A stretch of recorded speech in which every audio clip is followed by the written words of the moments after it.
Betty. Hey guys, How are you? I'm doing pretty good. It's nice to actually be finally able to meet up. It's been a little Yeah, I nice to know. have. Took a while, but we're here. Yeah, well, massive time differences, hey. Yeah, the time differences It's always sucks. so confusing, but it is good finally to be sitting here with you. So thank you for joining us anyway in this series. It's good. We're trying to reach as many people out there as we can. Um, but it's good because we've been able to sort of meet out of inconvenient sort of circumstances. I wouldn't have ever expected someone from the UK would have brought us together. You know what I mean? Yeah, I know. For I, for I, everybody who's watching, I'm not being very clear here. Is that we did an interview with a guy called Tim Whale on a UK bands blog, and I think you did too. yeah, I did. Yeah, Yeah. and he sort of put us in contact, and we went from there. Yeah, it was interesting. I don't even remember how I got in contact with Tim. I can't remember. Somewhere on Facebook or yeah, so Yeah, somewhere on the web. I think it's actually the same. I can't remember our first instance with Yeah, Tim either. probably is. yeah, but it's great though. I never thought I would, you know, be interviewed by someone in the UK or anyone in Australia. So. The web allows for so many things these days. It's Yeah. still very much new to us too, this sort of way of communicating, but it's very excellent because we can reach people right across the globe. Yeah. So tell us a little bit about what you do. You're working with a PR group, Electro PR. Yeah. I started that last summer. It's only been a year. But it's been pretty great. I mean, I love music, so that's how it started. Um, the whole music thing, but pretty much I'm working with bands and I'm adding charity work, which is something huge for me that I've been doing since I was a kid. So I just kind of wanted to connect music and giving back and kind of get that crowd of people, that don't usually do stuff for charity, but when you get them in the same room with music, you kind of connect. So I thought I would do that. Yeah, brilliant. Cool. What you said you did a lot of charity work when you started. What led you into those sort of realms? Uh, as cheesy as it sounds, I meant to do charity stuff. I Since I was a little girl, I always wanted to help homeless people and use my allowance to buy people stuff. So it was, I don't know, I just knew as a young kid that I needed to help people my whole life. So it was just something that I just knew it was meant to happen. So, Good on you. That's There that's yeah. needs to be more people. yeah, agreed. Thank you. Yeah. I don't know. I just feel like I want to inspire more people to do more. Because it's pretty, it's a ripple effect. People see you do it, and then my friends are doing it now when they go to my events. And then their friends are interested, so I think it's been a good way to connect. So, Yeah, nice one. Oh, that's excellent. And so, what you've always been a music fan. What led you into sort of combining the two? I mean, it's um, not something always exercised, I guess, these days for bands. And yeah, it isn't, especially in LA, especially in Los Angeles. Right. There's not a lot of there is a lot of good people out there, but a lot of them are more self-centered. yes, That's how it is. right. But I don't know. I Passion. started working with a band last summer, and he inspired Electro PR. It was just like a weird. He's like, hey, he gave me the nickname Betty Elektro, and then from there, Electro PR started, and I one night I was like, let me put this music stuff together. And I thought, well, if I work with any bands, they have to be open to charity. So I kind of thought, let me put the two together and see what happens. So I tested it out last summer on my birthday, and I had a birthday card drive for homeless kids. So people thought I was crazy. They're like, how are you going to get people in a bar to draw and write, letters for someone? And people did.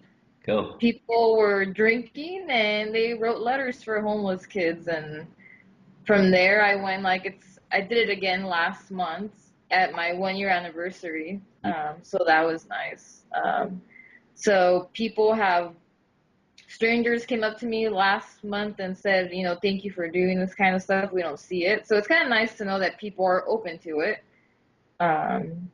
So that's how I combine the two. I mean, it's something that I love, so I just thought it would go well. So That's amazing. I mean, for us, comparatively, we've always loved music. I mean, we all got into being in bands purely out of, well, that simple fact. We just wanted to play music. Love what we do in that sense. So we never really picked any specific road, I guess, with that, where this would lead us. yeah. Where And it's kind of like that though, like, Yeah. especially when you're mixing with so many different people, you learn a lot of things that just, encourage you to do more, but also make your own path Yeah. in what you're doing. So, Yeah, as you were saying, you were, inspired by a band that come through and it sort of blossomed from there, and it's crazy evolution of things that you usually don't see. Yeah. It's, I never thought I would do what I've done so far. So yeah, that's it. And you never do, I think. We never expected it to be the same. I think it was actually youth homelessness for us that was really the drawing factor that sort of sent us down trying to, as a band and using that to be more helpful towards those things. So, and then when you realize, you can do more with just music, and it is that good gateway between something that you want to help with whatever you're doing, but and you include your music in there, and it's just a great connection, I reckon. yeah, that's it. Yeah, well, I think it's been, since 2010? Mm. That was sort of maybe our first, no, 2009. no. Yeah, which for us was like early times. We'd only just sort of been around for maybe the better part of 6 months, and we watched a documentary that was released here in Australia that was by the Salvation Army, but a group, a homeless shelter called Oasis, and a guy called Paul Moulds who used to run it, and he's now moved up from Captain Paul Moulds to Major Paul Moulds, but his wife and family, they're still working with this group. Their documentary was hugely enlightening to us, considering that sort of information and information like that isn't always presented to you in mainstream media. So you'd never really get the opportunity to know the reality of what might be going on right in your backyard. But from the safety of the four walls of your home, it's a little hard to see. So Yeah. No, that's great. I think it's great when you see that kind of stuff because, especially in LA too, it exists all over, but a lot of people don't either know about it or they either ignore it. But especially for the homeless kids in LA, a lot of people don't know that they exist or they can't pinpoint who they are because they look like us. Like, they're sleeping from couch to couch or but they like to keep themselves clean. They take showers. They don't look, dirty. So a lot of people don't know. I to a point now, I know who is. I can kind of pinpoint who is, but I think a lot of people don't know that they exist, and they need to know because they're all over. There's like thousands and thousands of homeless youth in LA. yeah, I think call me if I'm wrong on the statistics, but I think what I've seen recently was that was some 18.5 million homeless in the US at the moment. No, sorry, 3.5 million. I think it's close to that. I think the I think, last time I checked, it was like 1.6, I believe. and I think The since, U.S. there's been, the economic fall down and things that have been going Yeah. on. Like I said, call me if I'm wrong, but I think the statistic was around 3.5 million homeless people across the board of America and 18.5 million vacant homes. Yeah, that's a lot. And that's crazy, Like, Yeah. there's enough homes to house the entire homeless population of America 3 times over. Oh yeah. Over. I mean, it's sad to see because I see it every day when I go to work because I work in downtown and it's not too far from Skid Row, and there's people everywhere, like all these adults and kids, and it just sucks to see kids on the street like they shouldn't be living on the street. No. So I guess when I started doing these events I started working with homeless kids when I was in college. So I started like volunteering on the streets of Long Beach. At nighttime, we would go out and try to find some of these kids and like talk to them and give them food and kind of just be like their friend. Pretty much was the biggest thing to kind of gain their trust. But that's where it started for me in college when I work with these kids. And my parents didn't get it. They're like, "Oh, you're wasting all your time on this." But to me, I loved it. I mean, I got my sister involved in it too, so she helped me. So I think from there, I saw like, wow, these teenagers are on the street. A lot of them came from different states and would come to LA and Long Beach, and they looked scared because they just didn't know. They were just Yeah. on the street, like they were kicked out by their parents or abusive homes, stuff like that. So from there, I started, I still connected with that organization. There's an organization called Stand Up for Kids, and it's a national organization. And the founder, he actually became my mentor when I was in college. And he became like a second grandpa. And he believed in me when I started doing all that stuff. And he's a big part of why I still do this. Yeah. And then I continued to work with the current organization called Safe Place for Youth.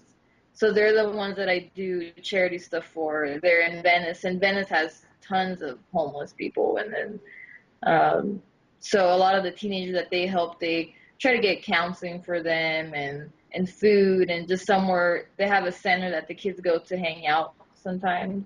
And they get to play music. A lot of them are musicians. They play guitar, piano. A lot of them do, they rap, freestyle.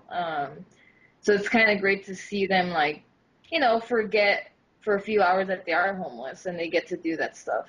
Yeah. Um, We actually did something very similar when we back then, like back around 2010, we travelled down to Sydney where this documentary was filmed and it came from, and we met the people and spent a bit of time there at the shelter for a few days and did some music workshops with some of the kids. And I think that's exactly it. Is that you've got to experience it for yourself to understand the perspective to start with, so that you yeah, can actually, as a person, get a mind for what's going on around you. And then from there, that's exactly it. You can be these people's friend.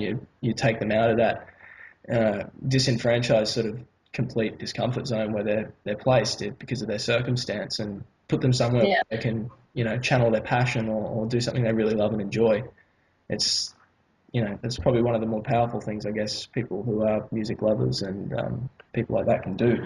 Music's like always around. That's one thing that's great about it is that, you know, It's never going anywhere. no, No, I think it's great that you guys do that because I think, I that's what I kind of want to do here is like try to really connect musicians with these youth, to be able to, maybe they can be their mentor for these kids. And even some of them that are as old, like the organization that I help out, they help homeless teens up to age 26 because, there's a lot of older ones. And I feel like a lot of them would benefit from having musicians or playing music with someone else and yeah, just connecting through that. Mm.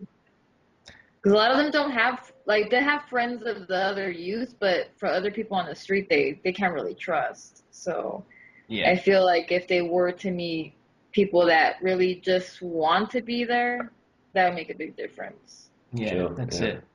And it's good that, there's such a growing and stronger community of people who are aware of this information and are starting to act on it, such as yourself, and Yeah. trying to do their part to help out. But I will admit, I do get angry about the fact that, these situations could be easily alleviated, Oh, yeah. you know, like, It's so easy, but they're not doing it. no, and it's baffling. And I mean, and for you over there at the moment in America, it's a new circumstance, or maybe one that has happened before, but with the federal government being shut down at the moment. Yeah, I think it's like the first time in 17 years. Yeah, So, I mean, since Clinton. yeah, since Clinton, and Clinton was a good president, I'm just gonna say. But I don't know.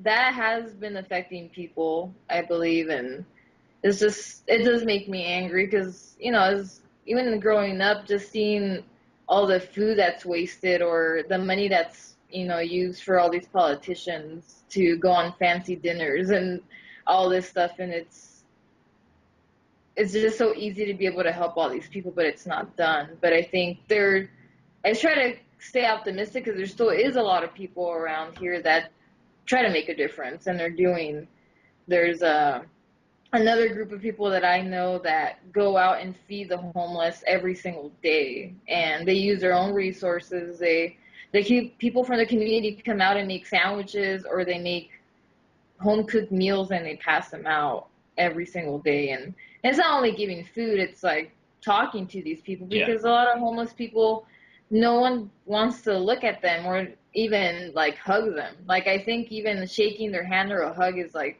the best thing for a homeless person, because they don't have that connection with anyone. Because people just, most people will pass by someone and ignore them on the street.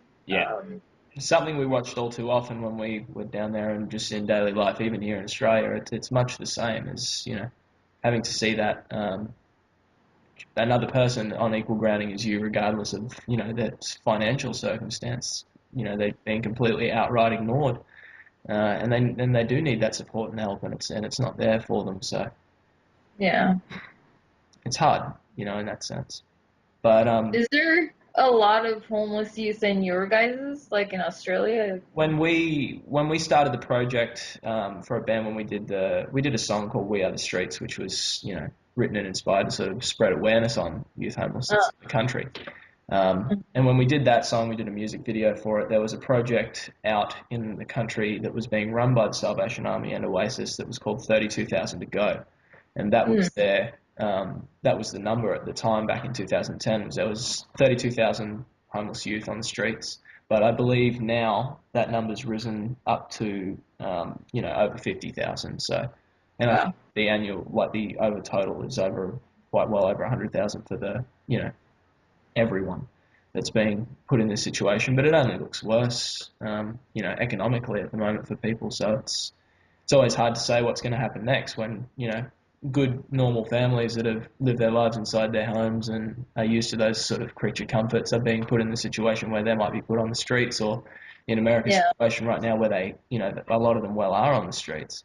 It's a completely different change of circumstances from, where it was to where it's going and why it isn't being slowed down, So you got to wonder, I guess, where it's heading for people and when people will make that enough is enough. Yeah. That moment. Yeah. When it comes to that. Yeah. How far away is it? Yeah. That's it. Yeah, I think unfortunately it's never going to take, at least on our end, it's never going to be the government that's going to make it better. I think it's going to be small groups of people that actually will change and make stuff happen. Yeah. Because I don't think the government will do it.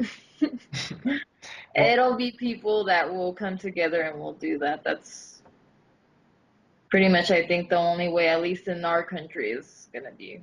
So. Mm-hmm. Well, I mean, for us here, we only get, apart from what we can get from the internet, most of what people are hearing about what's going on in America is coming from mainstream media, from, our Channel 10s or, I guess whatever mainstream news is over there by comparison to here.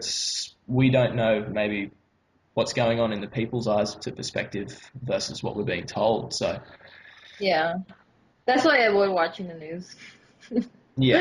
I don't watch mainstream. I haven't watched it in years. At least not the one here, because it's really not. They focus more on celebrities and Hollywood and, all these headlines with these celebrities doing stuff that is really stupid, and it's just a waste of time. Yeah. So I'd rather not focus on that. I'd rather watch like documentaries or people that are posting online of stuff that's going on. That's been more my source of news. See, that's good, and that's something that I feel has totally grown, is the amount of people that are relying on each other these days to stay informed. Is that we're even with peripherals like Facebook, albeit it has its flaws, but it has allowed for somewhat of a revolution in information where people can stay connected and work together like that. Not just Facebook, but just the internet in general. Oh yeah, Twitter Twitter has been a useful tool for me. Yeah, well, Uh, just in getting the word out of like the charity events that I do. I've had people out of state send me birthday cards that they made themselves. I had people send donations for the drive I had last winter for like scarves and gloves for homeless kids, and it was kind of cool. Like I never thought it would happen, but people kept retweeting my posts and messaging me and saying, "Hey, I want to help. I don't live in LA, but I want to send stuff." So that was powerful. Mm. For I'm like, people actually care online. You get to yeah, tap into the world there, like not just Yeah, people within your radius or, within your screaming distance. yeah, You can actually, get out to a very large number of people, and yeah, you do often get a fair bit back. That's the good and surprising bit about the internet, I guess. yeah. And Like allows connecting things with like you guys. this. Yeah, exactly. So, what's your plans now? With everything you're doing, have you set some future, tents yet, or where are things at the moment? Well, right now I'm actually in the works for my winter drive again. mm, For it's gonna be next month. So I'm gonna trying to get DJs to give their time like last year, and we have people come in and donate, and at the same time to have a little party with like live music and stuff. Um, so I feel like that's been helpful for people to donate stuff. At the same time, they're getting to hang out and you know like get to know other people. So I have that coming up, and then I'm in the works again for my charity festival, music and art festival, for next year. So I did that February of this year, and I never thought I would do it because it's a lot of work to put a festival together. And people again thought I was crazy, and I just did it, and I had like 10 bands play I put together, and I had people do live painting. Um, and the owner of a bar let me use his venue. The whole two-story building. So that was amazing. I mean, I got like maybe for the first time it was like 95 people came out to the event. All the proceeds went to the organization in Venice that helps homeless kids. So that was great. So this for next year, I'm already planning it. So I'm trying to make it even bigger to get more money. So I have some sponsors this time. So I think I have a really good feeling about it for next year. That's So I have a different organization I'm helping next year. It's called Arts for Abused Children. So pretty much they do therapy with music and art for kids that have been abused. Um, so that's going to be my charity of choice for next year. That's going to happen. So those are my plans right now. That's going to take all my time to get all the bands and media and everything.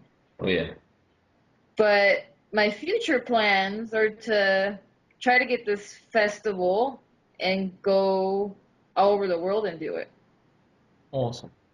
That's You guys are the first ones hearing this because Why? it's been in my mind for a couple of weeks, and I had like that aha moment. I was like, well, I would love to go all over the world and just have this festival and choose a different charity in different country and have different bands from every country play and set it up and just make it something that'll happen. So Yeah.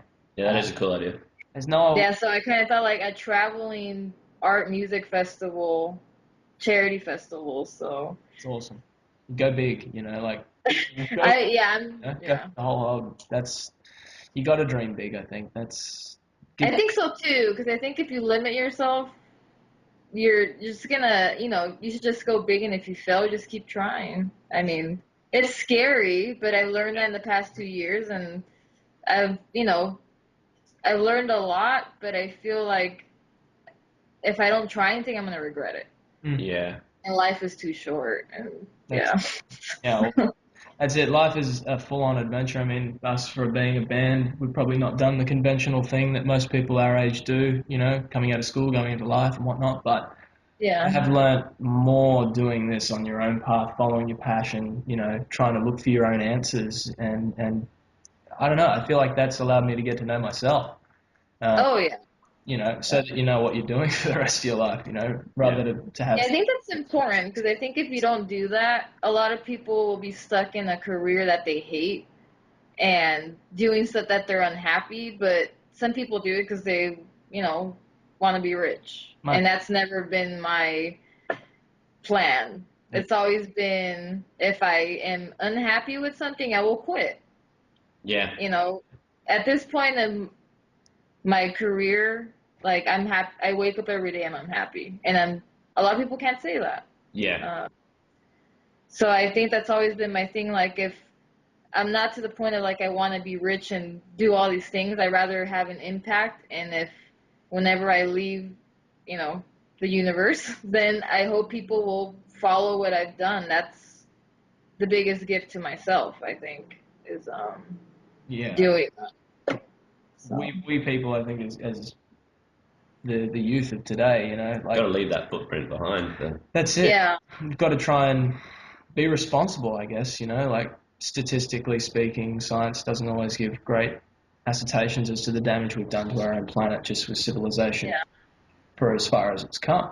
So, with things like that in mind and the fact that, small groups more and more are building this, broader sense and bringing back the concept of community, that's the sort of thing you want to try and leave behind. It's that people should be working together with one another again. There should be less of that separate nature and more equality within, well, the fact that homeless person on the road and you walking past them, it's a level playing field you're standing on there, and it's, that person deserves the same opportunities and the same life that you do to be able to follow the things they love, and, I think so too, because people don't realize it that everyone is like one step away from being homeless themselves. Like anything can change in your life. You can lose your job and then not be able to pay the bills all of a sudden, and then you're out. And I don't think a lot of people realize that. They think that some people, deserve it, or because certain circumstances, and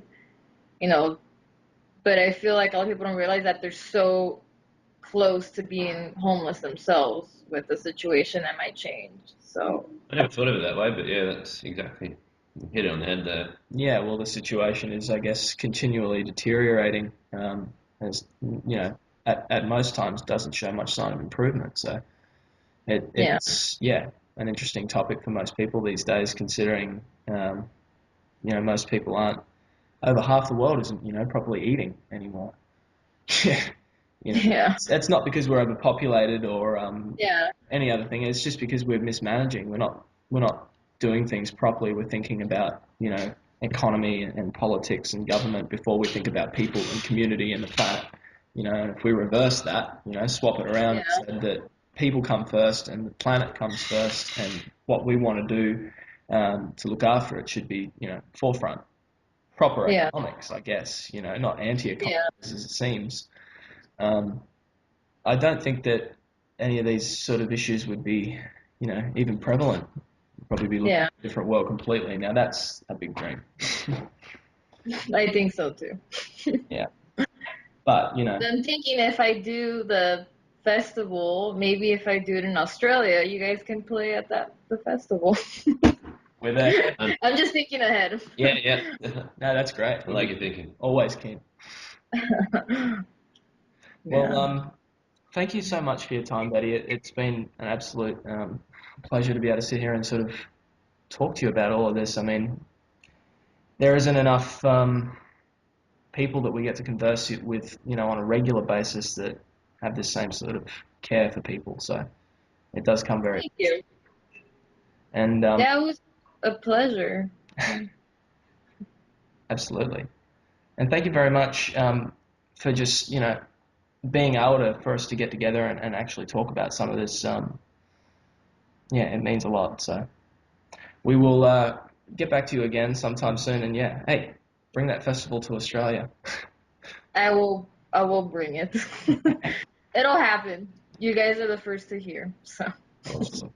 Well, we'll stay in touch, and remember, if there's anything in the future that we can do together to try and bring more awareness to things, always let us know. Totally. Oh, definitely. If you guys ever come to LA, you can always contact me. Cool. We'd be keen to go to LA. Yep, for sure. Okay. Okay, thanks Well, once again, Betty. Really appreciate it. Say goodbye to Pepper as well.